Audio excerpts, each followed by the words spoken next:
Let's look in the book at program 15-17, which has an abstract base class and a pure virtual function.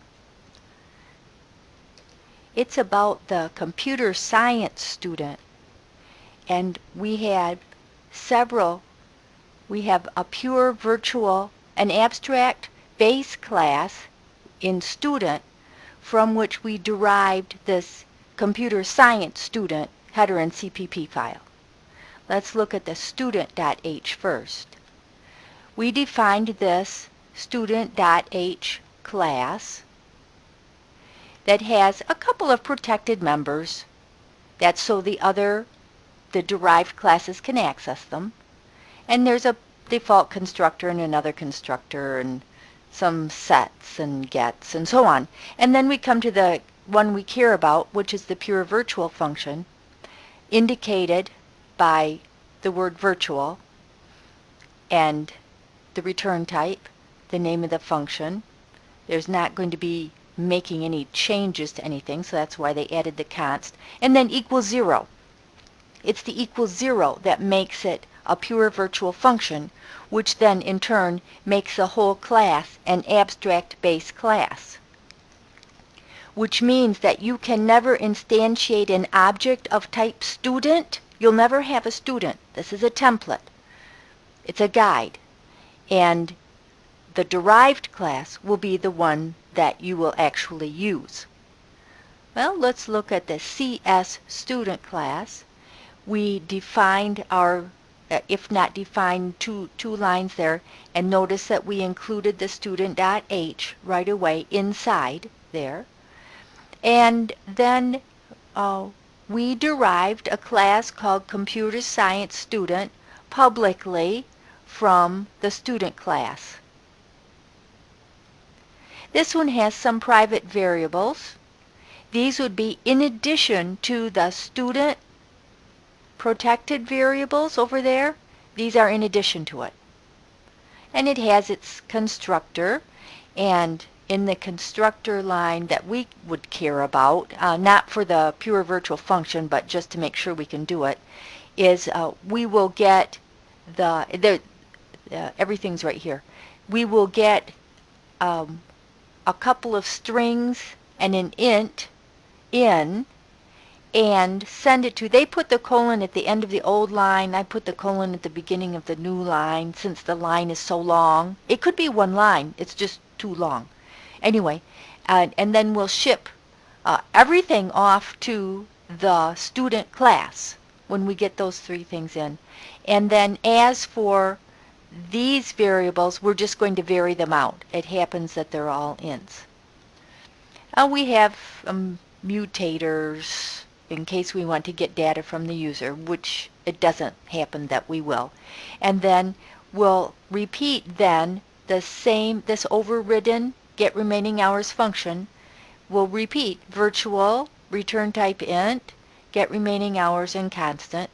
No definition here, but we'll ship it on over to the CPP file then and define it there.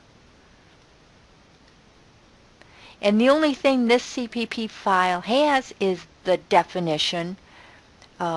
It's from the CsStudent class called Get Remaining Hours that does some calculations of the number of hours remaining before they would graduate and returns the remaining hours.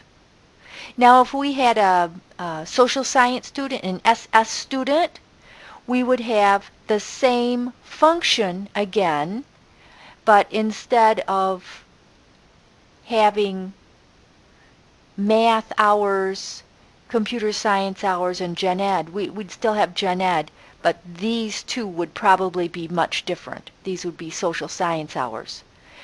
The point of having this pure virtual function is that we can let the computer know that whenever we work with the main function and we call that get remaining hours function from any particular kind of student, from a CS student or a psychology student, it wouldn't matter.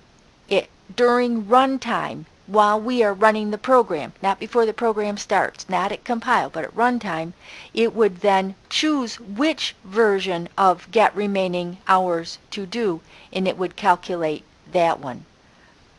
And so this main file, then we included only the CS student because the student.h we don't need because we don't directly access it. We only directly access the derived class. So we have a CS student instantiated called student, and we hard-coded some numbers. And then we could have hard-coded the rest of the numbers too. This program didn't. So we use some sets. All right, fine, whatever. And then we'll display the values out, and they actually use the C outline to display the get remaining hours. It would be, if you want an exercise to practice, then take this CS student header and CPP file and create an SS student, a social science student, that is identical except, change these hours, and then run a second student in your main program here to display that one. And it would be you'd have to have student 2. So student 2 would be an SS student. I'll just write the line here. It would be an SS student called student 2, let's say, that has all this stuff. And then set the hours, and then do a C out. And when you called student 2 dot get student 2 dot get remaining hours, then it would call the function from the social science student instead of from the computer science student. So that's the way you set that up. And you'll notice that I had put in the student header file, when I was giving examples, not this file but other files, I actually put the forget I said that. Anyway, the virtual function is always identified with an equals 0 at the end of it. And that's how you know that this makes the student class an abstract base class, which then enables you to have multiple derived classes that all have the same function in them, different code, but the same function.